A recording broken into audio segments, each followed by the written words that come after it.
محترم حاضرینو، اللہ تعالیٰ انسان ته په دنیا کې زندگی ورکړې ده، خو د انساني زندګۍ لوی نعمت دا دی چې الله تعالیٰ په دنیا کې انسان ته د اسلام او د ایمان نعمت ور نصیب کی. دنیا کې انسان په اسلام او ایمان باندې مشرف وي او زندگی د ایمان او د اسلام پر قوانینو باندې تیر سي، نو د انسانی زندگی د ټولو نعمتو څخه عظیم ترین نعمت د اسلام او د ایمان نعمت دی. نو انسان ته چې الله تعالیٰ په زندگی کې څومره نعمتونه ورکړي، در دې عظیم نعمت الله تعالیٰ انسان ته نه دی ورکړی، خو انسان باید په دې نعمت باندې خوشحاله سي.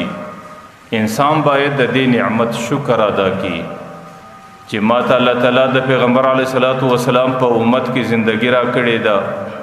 او زه الله تعالیٰ په اسلام او په ایمان باندې مشرف ګرځولی، نو دا د انسان د خوشحالی ځای دی او دا د انسان د دې نعمت د شکر ادا کولو موقع ده. ځکه علماو لیکلي دي چې بعضې اعمال داسې دي چې د انسان څه په زندگی کې توسي، د هغې اعمالو نتیجه بیا ډېر ځله دا راسي چې هغې دومره د خطرې سره ډک اعمال چې د هغې په خاطر کله کله الله تعالیٰ انسان ته پر حالت د زکندن د کلمې ویلو توفیق نه ورکوي. ولې نه ورکوي؟ ځکه زندگی کې داسې عمل راغلی دی چې د هغې عمل دغه نتیجه ده چې انسان بیا ورسره مخامخ کیږي. هغه عمل په زندگی کې دا دی چې یو انسان هغې د اسلام او د ایمان په نعمت باندې خوشحاله نه وي، یو انسان د اسلام او د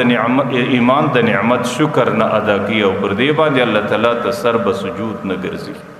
نو ځکه چې کم څوک الله تعالیٰ په ایمان او اسلام باندې مشرف کوي او الله دا نعمت ور نصیب کوي،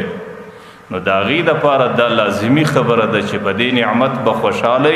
او د دې نعمت به د الله په حضور کې شکر ادا کوي.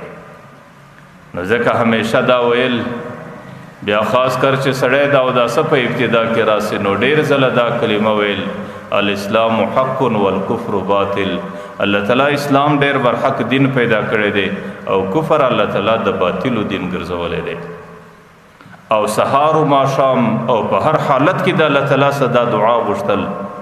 چې رضیت بالله ربا وبالاسلام دینا وبمحمد رسولا نبیا. یا الله په دې باندې ډېر راضي او خوشحاله یم چې ته الله زما رب یې، ته زما خالق یې، ته زما مالک یې. د خالقیت او مالکیت عقیده مې پر تا باندې جوړه ده، الله په دې ډېر خوشحاله یم.